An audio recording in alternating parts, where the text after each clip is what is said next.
Welcome, everybody, to episode 242 of the You Can't Comp This NBA Trading Card Podcast. We're your hosts, Adam, Amy, and Russell Gibson. Hey. Joined by Alvie from Fast Break Trading Cards. Thank you for rejoining us. It's been about a month, hasn't it, since we last caught up? Yeah. You've been on some adventures, I believe. We have been. Actually, we spoke before the Oz National. So there's been the Oz National, there's been Macao. Yeah. And obviously release weekend. The big release. First NBA. The official launch, the flagship product, I guess, is... The flagship. That's exactly right. Yeah, the flagship. So, yeah, what a weekend. Tops is here. They're back. They're definitely back. It was. I might as well start off with just start at the bottom, man, and just work your way through it. Yeah, you have all the time you want. Let's go through it. So yeah, Friday was release, and it was huge. It was absolutely massive. It was consistent all the way through. We stayed open till 8. Hodge and I ended up staying till about 9:30 at night, but it was just consistent the whole way through. I've actually never seen anything like it. In all honesty. So is that your busiest day at the shop so far? Busiest for NBA. Yep. So you get busy when you get kids coming in and they go through their Pokemon but busiest. It was busier than our opening, the shop opening.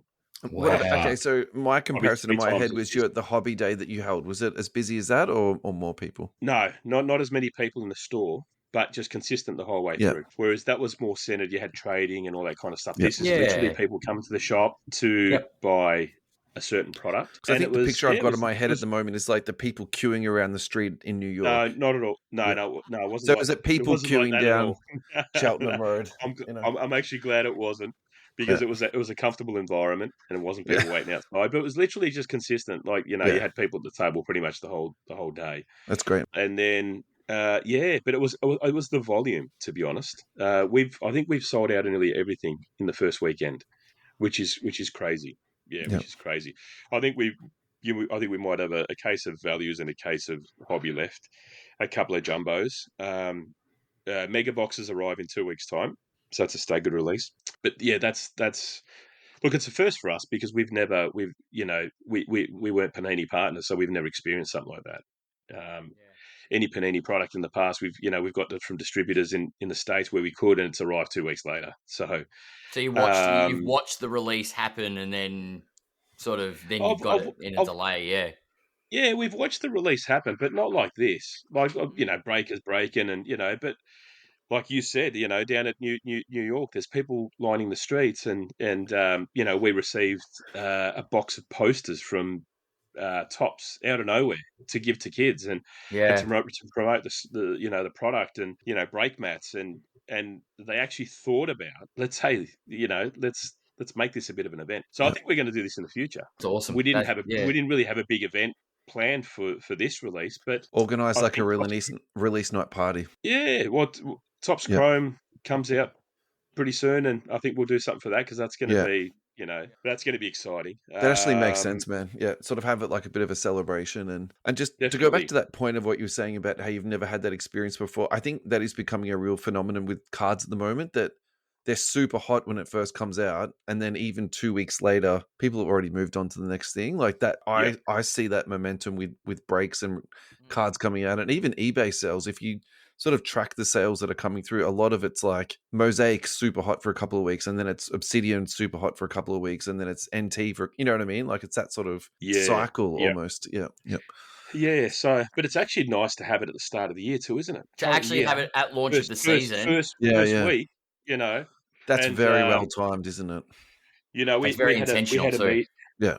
Well, it's the way it should be, not a year after.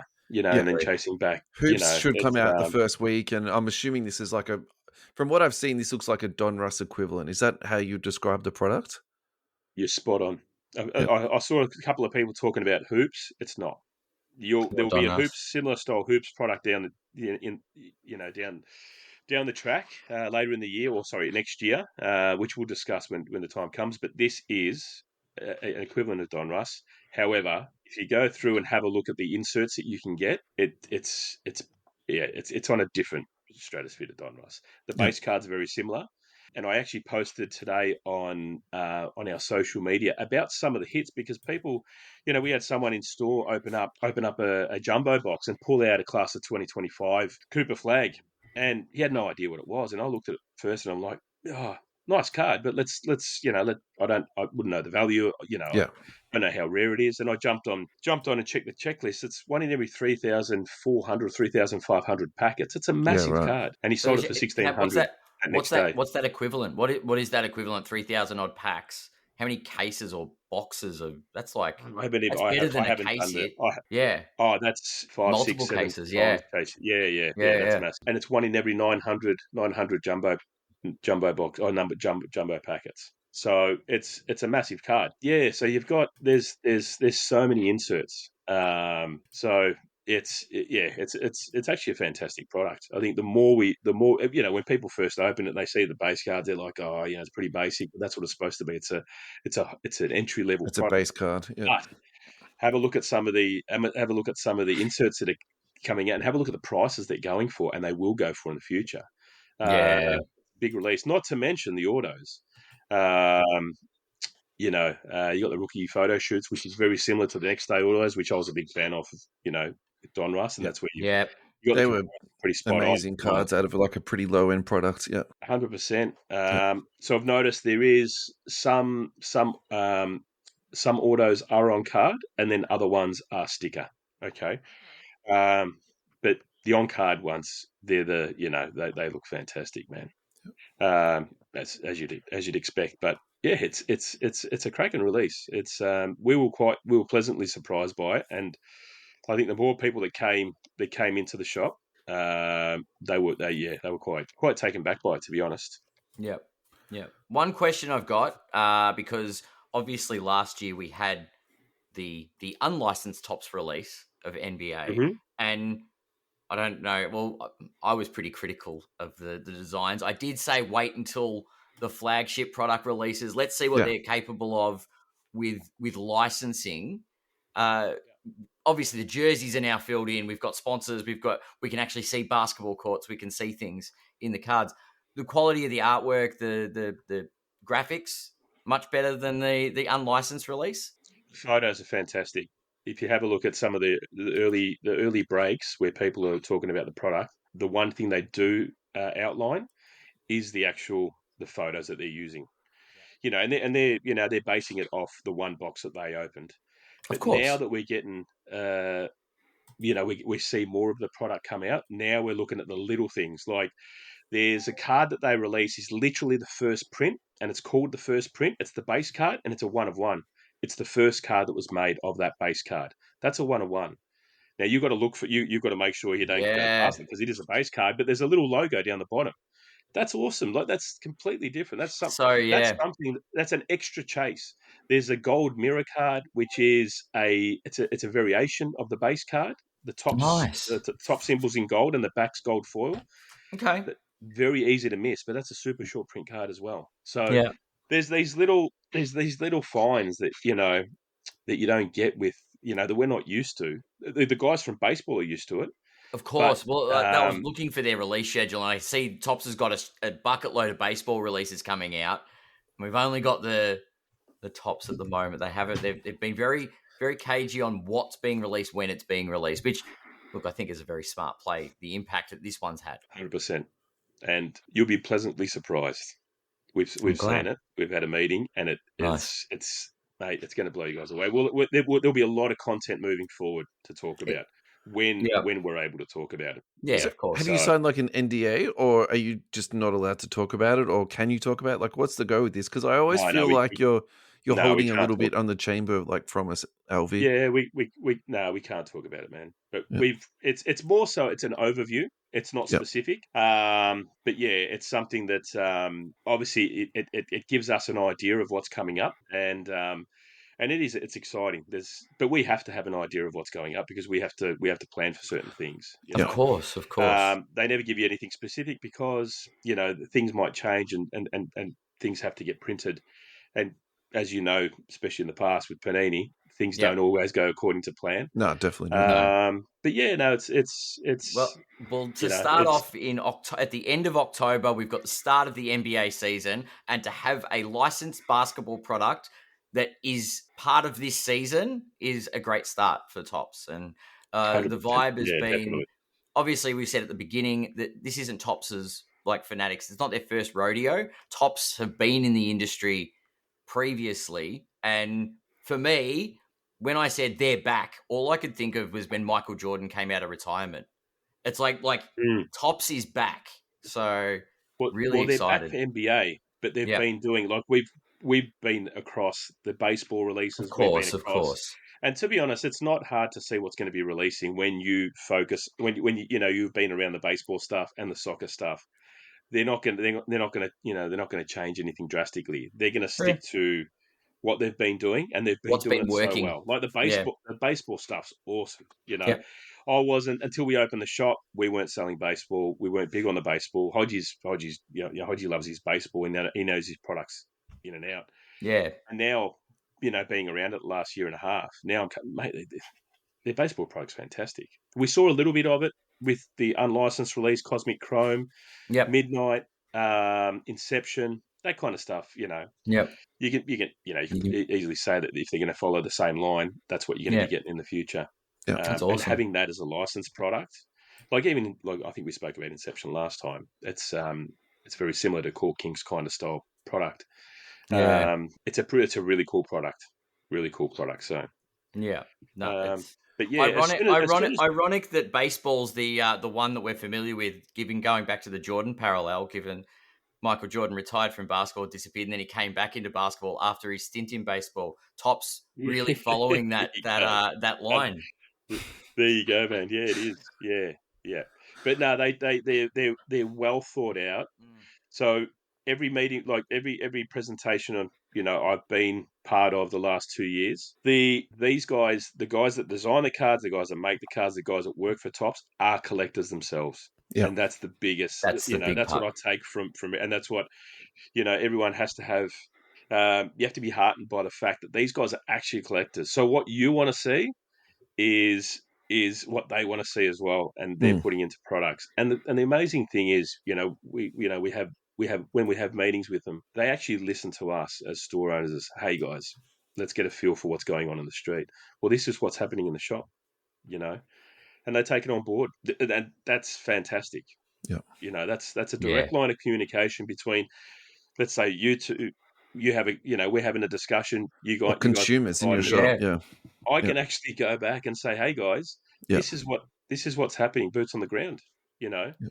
They may take it on board, they might not, but the opportunity, at least communication, the line of communication is open. Definitely, and I wasn't part of Panini, so I don't know if the Panini partners had that, but I can only talk. I know the consumers got a roll of the dice with the redemption program. That's all I'm going to say.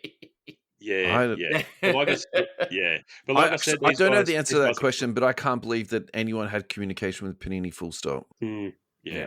It'd be limited. Yeah, like I said, I can't discuss that. Of course, I was never part of it. But well, like I said, these guys are just fantastic to talk to, man. Yeah. And they actually, like, even Macao, they were there, and they're we had a chat with them, and they're they want to do more in Australia, which is fantastic. It's fantastic that they're recognising that we're a market to be a part of, which is awesome. So, before we move on to Macau, I've just got 2 quick questions for you. How many autographs per box, and did a home court card get pulled in your shop on release weekend? A home court got pulled, not in the shop, but by one of our customers. Great. Funnily enough, that same customer pulled an acetate to 10. I had no idea there were acetate cards in this product. That's what I mean. Like, things are literally popping up that I had no idea were in it. So there's a lot to learn on the product. I was discussing with Kobe, one of the fellows that takes care of the shop when we're not there. I didn't see a box of hobby. So the hobby boxes are either a relic or an auto. I didn't see any hobby box that didn't have an auto. He said there was one. Okay.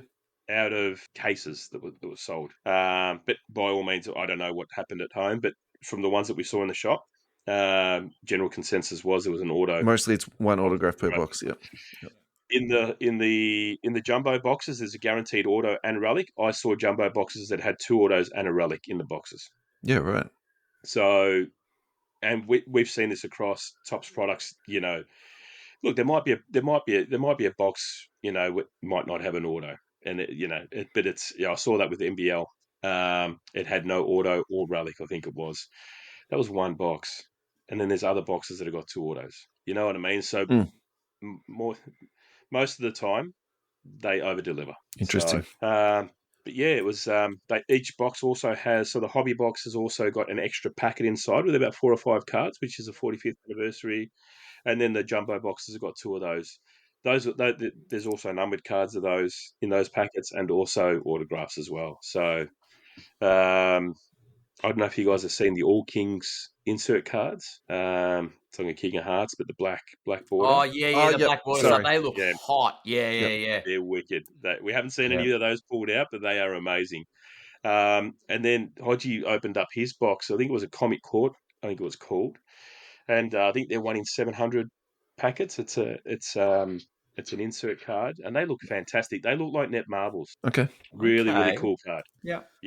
We looked at it. Hodgie's like, "Oh, what's this?" So no, it's not bad. Let's have a look at see if it's any good. And hey, yeah, it's 700 and something packets. So it's right. Yeah, I think that's definitely got that net marbles feel about it for sure. Yeah. Yeah, definitely. It's crazy. Yeah. So there's some. There's some absolute fire in there. It's good. Why don't we get your final thoughts on this? We'll go to an ad break, and then we'll come back and we'll talk about Macao. How does that sound? Definitely. Macao and the National, yeah. Yeah. So final thoughts on this, man. What do you got for us? Final thoughts. I'm thoroughly impressed, and I'm not just saying that because I'm a Topps partner. I'm thoroughly impressed with the release, the way they handled it, the timing of it, just everything about it. Like I said to you guys, sending out posters and break mats and really making an effort. You can understand why it's the first time they've released an NBA product for a very long time. But the fact that we've pretty much almost sold out, and a lot of guys, if you go through a lot of the websites and everything, I think the cards now, the jumbo boxes are almost 500 and something bucks a box. Aussie or US? We had them US. We still got them at 600. So they've just increased in price because of the demand. So it's it's a hot release, and there's a lot in it. So hobby boxes at $350, and you're still I think certain people were were complaining about the price. And to be honest, it's there's a lot in them. So to be honest, I'm pretty impressed. I'm looking forward to, like I said, Topps Chrome should be coming soon. The pricing thing's tricky, man, across the board. Honestly, though, like even at $350, I understand how people can complain because, like, $350 is a lot of money. It's a lot of money, but definitely. We're coming off the back end where hobby boxes have been $1,000. I almost feel like 1,000 is almost like an average in some sort of planes. But hobby boxes of hoops went $1,000. Hobby boxes of Donruss went $1,000. I guess that's the parallel. At some points they were. Donruss $1,000. $1,000. Yeah, true. Yeah. COVID. Yep. Yeah. And I try and block that period of my life out when we're all in lockdown and people just bought everything. Yeah, but they're pretty consistent. Like even some they were. The 1920 product was pretty good for players. They ranged from $250 to $350. To be honest, the hobby boxes they didn't start off at $350. Pre-order prices were $250 to $300. Yeah.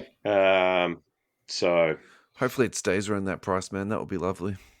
Yeah, I can't see why. I can't see why not. Look, there's going to be other products that are going to be, Topps Chrome would be interesting to see what the price point of that is.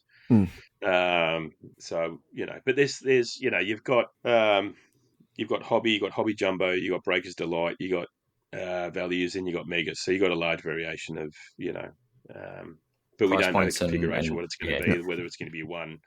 If it's I just go back to the baseball stuff, and some of the hobby boxes are generally one auto, and then you got 3 autos in jumbo.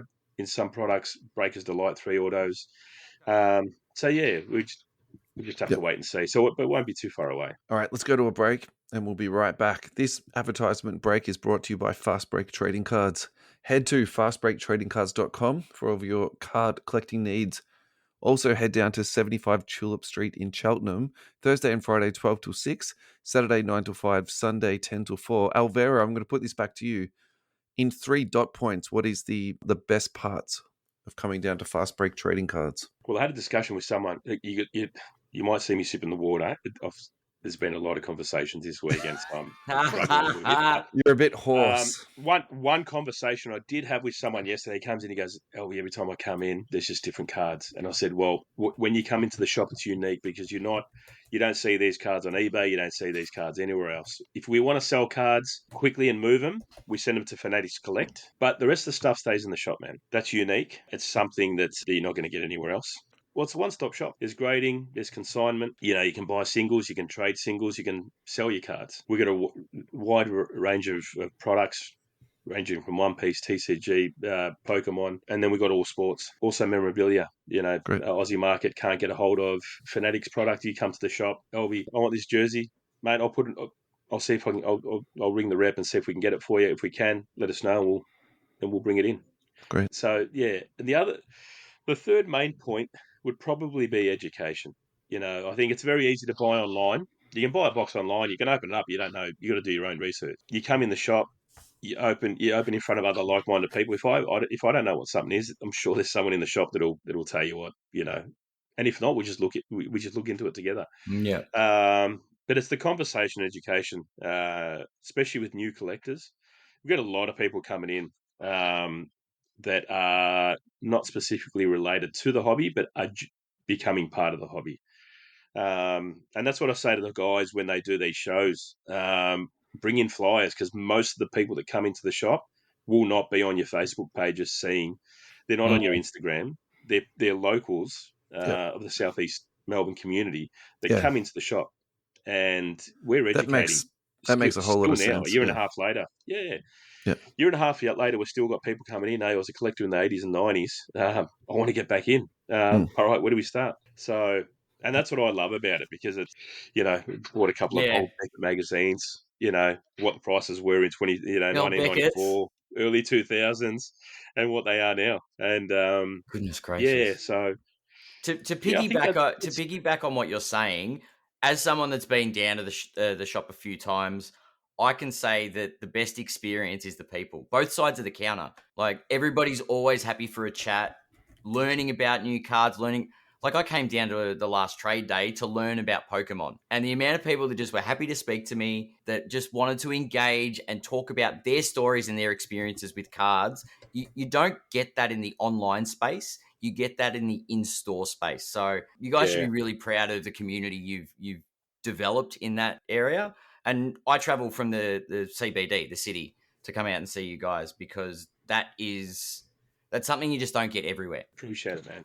And we'd love to build up. I think we do really well with what we can get our hands on when it comes to Pokemon. For sure. I must admit, I've got to give props to Hodge, because he spends a lot of money building up the Pokemon stuff that we've got in the shop. And from a limited amount that we get from distributors, like, we don't get much because we're not a play center. So play centers always take priority. Of course. However, what people don't realize is we might not be a play center, but I'd say half of our customer base are Pokemon collectors, which is why we have to then go above and beyond getting as much singles as we can to have for people to come in. And that's the beauty about your local hobby shop, because it's important for people to come to sell to us rather than us trying to find product. If it comes to us, then we can put it into the shop. So it goes both ways. 100%. So I think, but what Topps does is they prioritize your LCS.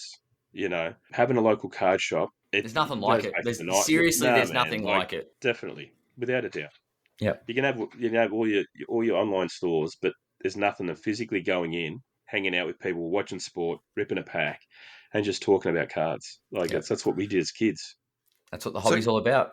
I say we end that advertisement there, but I just want to segue and just dive into a bit more of what you just said. So you believe that Topps are actually going to try and preserve and actually give priority to hobby shops. Is that what? Can you cover that? Yeah. They outlined that a year and a half ago. Okay. They Because that said was something I didn't get the feeling was going to happen. It seemed to me like breakers were going to get the feel, and online people and look, I think because of the way Fanatics was so aggressive in certain areas, I guess early last year with the overlap with Panini, it was more of an aggressive takeover and showing Panini how it's done. But I think the movement to the and you're talking about the launch, like the physical product, the promotional stuff you got for the launch. But Alvaro, I'm not Fanatics. too sure that everyone got allocation though. Like, so for example, in Australia, not every hobby shop has got allocation, have they? No, because there's only 6 Topps partners. Right. So how are they going to maintain all the hobby shops then? Because those Topps partners then, so prior to when Panini, we couldn't get Panini from anyone. We had to get it from the States. Yeah. Most guys had to get it from the States. So it's a similar thing. They just partner with different people. You can't partner with everyone though. You know what I mean? So we make 100%. We try our best to also provide stock for other hobby shops. So if put it this way, if Topps wanted to not prioritize card, they wouldn't have distribute. They'd literally sell everything off their website. So, but their thing is they're making a big deal about. But even sending the posters to the shop and all the break mats, creating the environment at those local card shops, I think that's that's definitely. I'm actually, Mike, I'm sort of a bit I'm not too sure of the right word. I feel a bit jumped right now, but at the same time too, I feel really happy. Like, I'm so glad that you believe that and you're telling us that. So I really hope that continues on. All right, Macau, talk to us about Macau. How is the vibe at the Macau show compared to the Australian shows? Like, what would you talk to about that?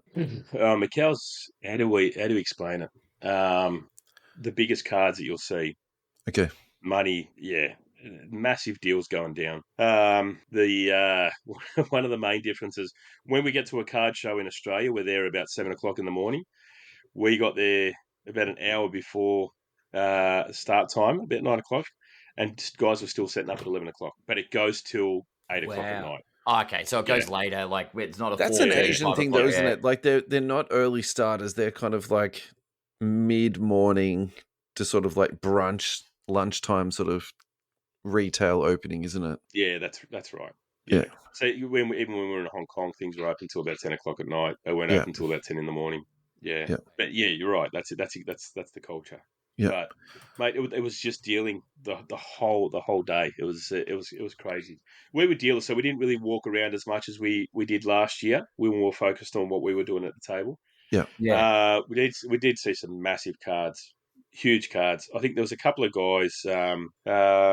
There's a few guys from Australia, which was great to see. And they reckon they did really, really well. So.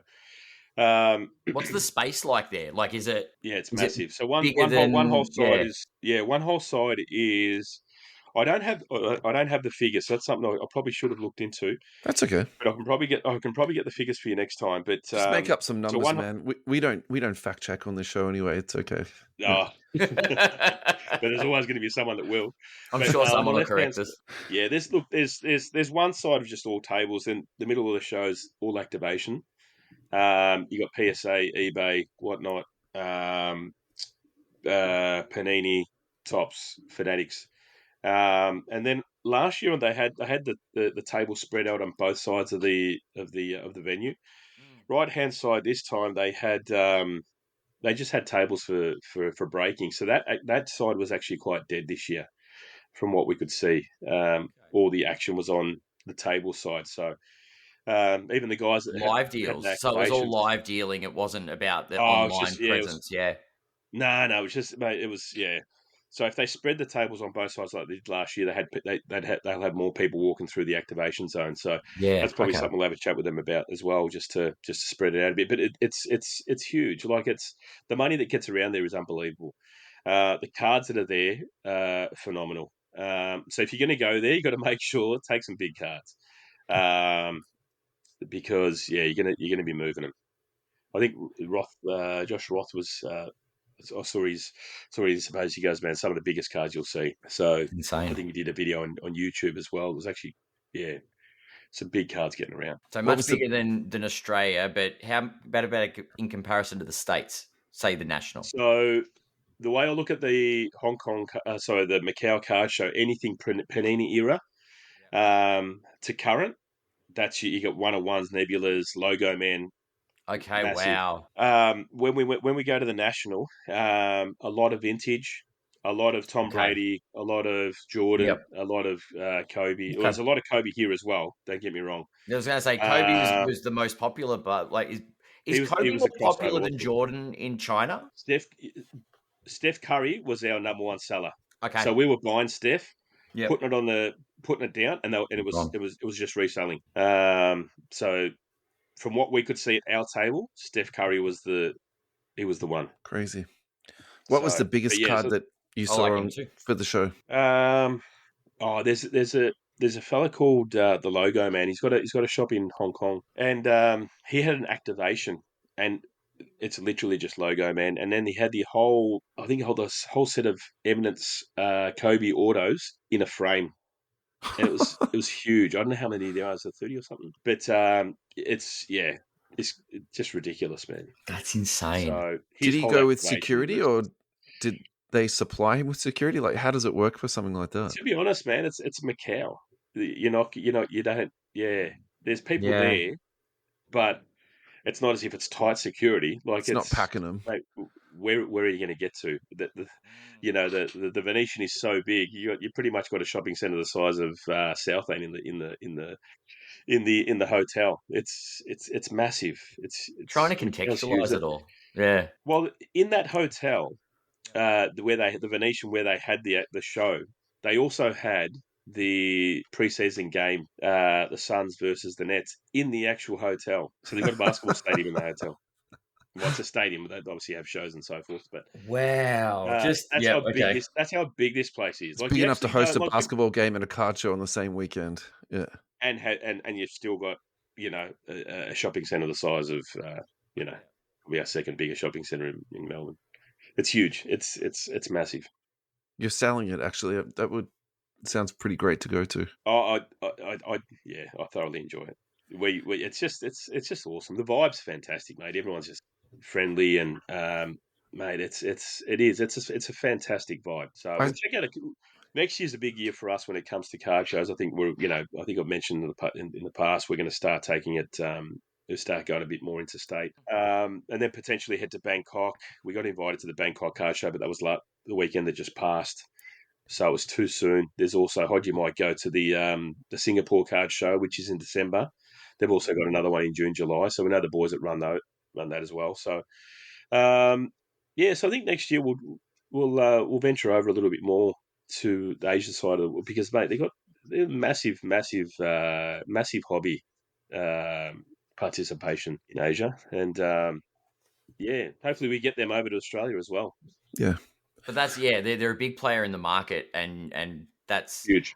We're seeing, I guess we're starting to see a bit of a trend with them showing up at the bigger card shows in some way, shape, or form. But I think that will grow the more it's sort of reciprocated, I guess, with Aussies going over and becoming an area for collectibles, for cards. Yeah.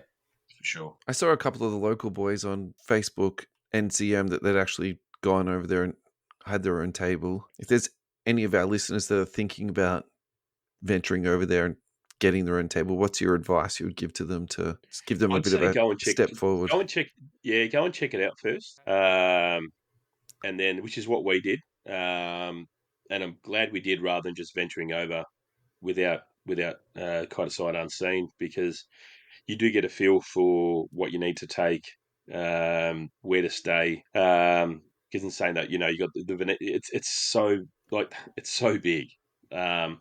So we didn't stay at the Venetian this year. We did last year, but because the price jumped up a little bit because you had the NBA there this year, we stayed at the next hotel, and we were still catching taxis even though we're at the next hotel. Is that because of the humidity? It's just too hot to walk that far, or? Well, it was still taking me 20 minutes. Actually, it was taking me probably 10 minutes to get out of the show to the cab area. And if I was walking from the cab area to the next hotel, it's about 10-15 minute walk. Like these hotels are massive. Like So you got to know hard where to get your head around. Yeah, for sure. But once you get your head around, you go, you check it out. It makes it easier. Itineraries makes it locks in a little bit easier. And even getting there, like, because when you get there, last year we caught with a few of the boys that we met, because you can get ferries, but ferries they close it, they finish at a certain time. So if not, because you got to go through 2 immigration customs. So it's a bit of a process. So we just caught a car from the airport straight to Macao as an hour. It took us to the hotel, but $600. It's not cheap. Whereas the ferry's a lot cheaper. So then you got to figure out, do you do that? Do you allow for the ferry? Do you stay a night and do the ferry the next day? So it was a lot more efficient this year. Last year it was all over the shop, and we ended up getting to the hotel at 2 a.m. because we were just running around everywhere, and there's a lot of muck around. Interesting. What's one story or moment from Macau that you'll probably hold on to that memory forever? Or I think without a doubt, look, it's got nothing to do with the card show, but we did get invited by Tops with all the other Aussie partners that were there, and some of the guys from Asia. We were lucky enough to go to the NBA game, and it was, we were 2 rows back from the floor, and Sahaji went all fangirl and high-fived a few of the players while I was when I was filming. But it was mate, it was awesome. It was so when I said to you when it was mentioned before, they're prioritising relationships. That's what I'm talking about. You know what I mean? It's just those little things that they're doing. If they're buying you row C tickets, that's man. They didn't have to. You know what I mean? No. They got us at the show. They got all the Asia partners together, and so they're creating a real camaraderie, which is what I love, because we now know the guys from One Collectible in Singapore, and we spent time with them from Bangkok, and we know the guys from China, and we met them last year, had a beer with them this year, and it's literally becoming a close working relationship with our closest partners, which is the Asia region.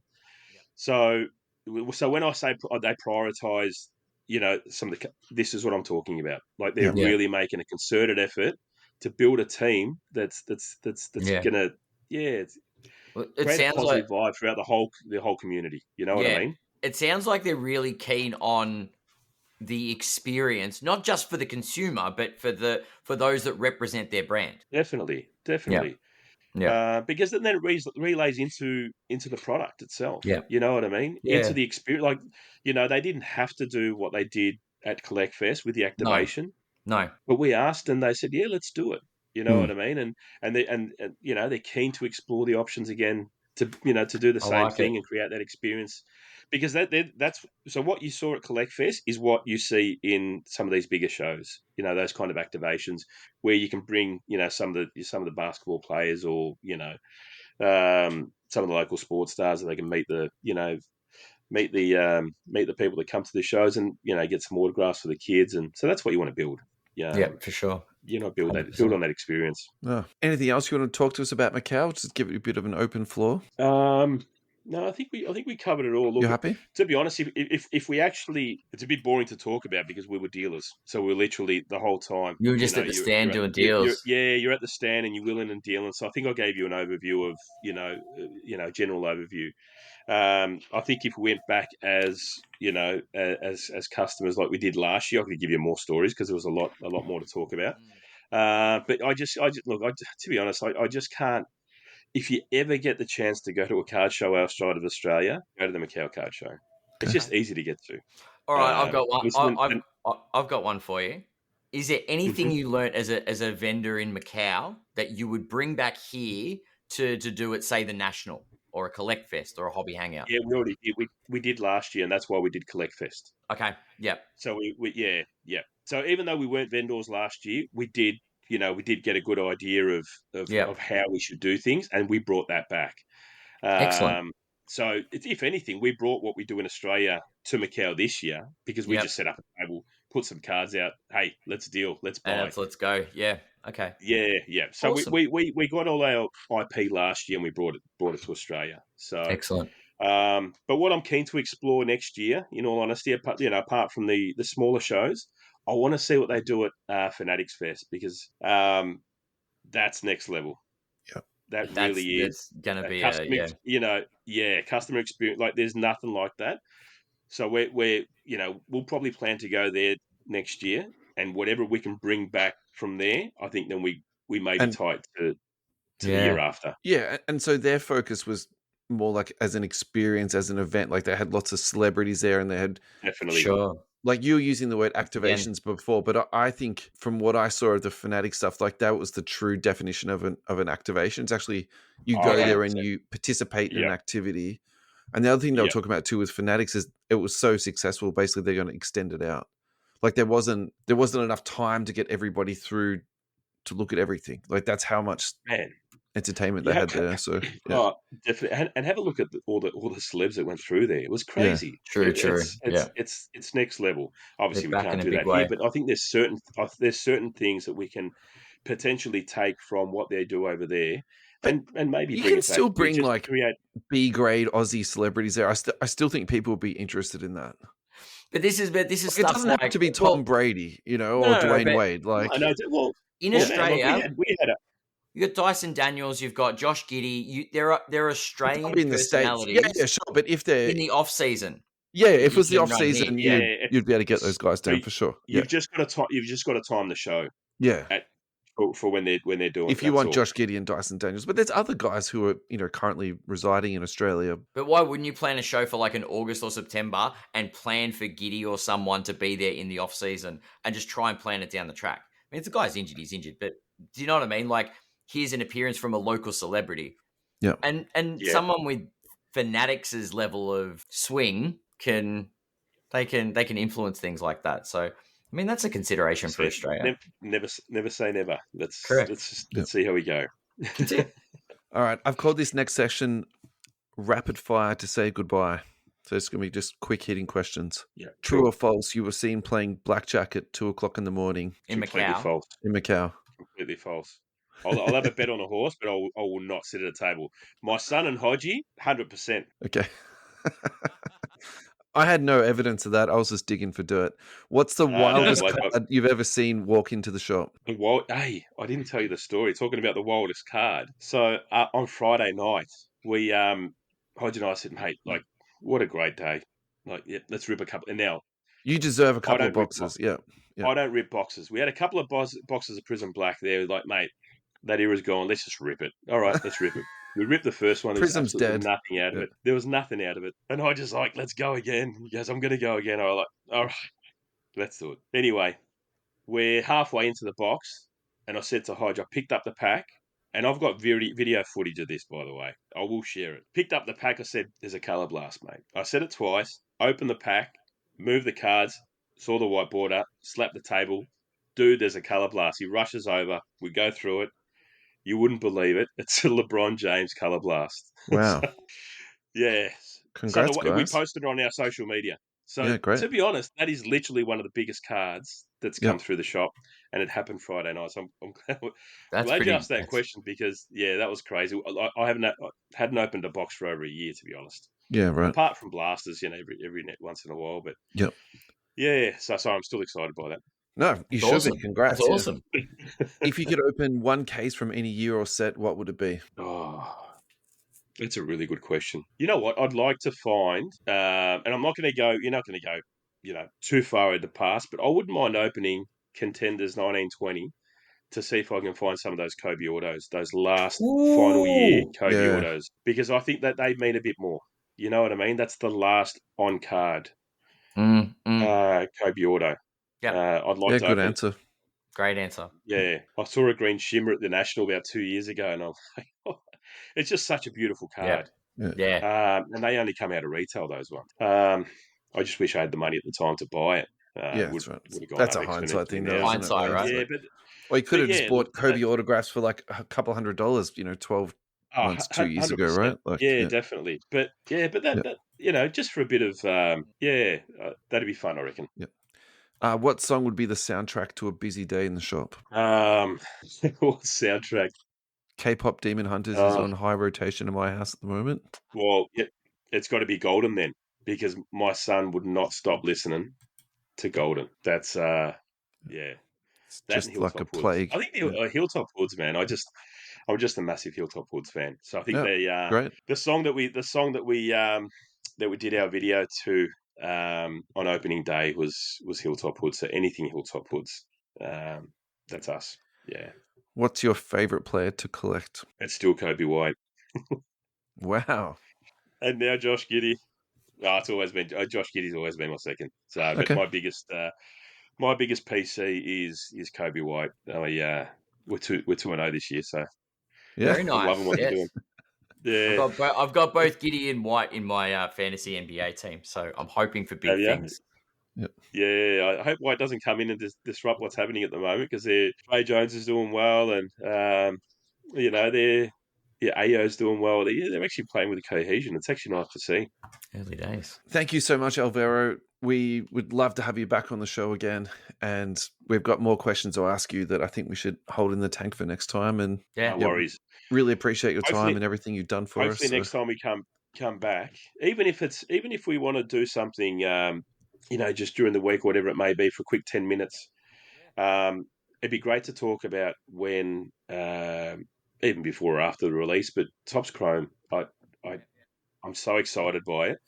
And if there's anything anyone wants to know, or even any questions that anyone might have, more so maybe after release, because we don't get much information until the product releases. Yeah, for sure. So I can provide a lot more info now than what I could last week. So I'm glad we did this week rather than last week, because there's a lot more information to share. You tell us when the schedule suits, and we can work around that. It's easy. Yeah. Well, I'll let you guys know if we do anything special for that release. Love to have you guys there. Awesome. That'd be great. Yeah, we're just really excited by it. So we'd love to come to your party. Appreciate all your support, guys. It's thanks, man. It's always a pleasure talking to the both of you fellas. Yeah. Thanks, Alvie. Thanks, everyone. Thanks, guys. Bye.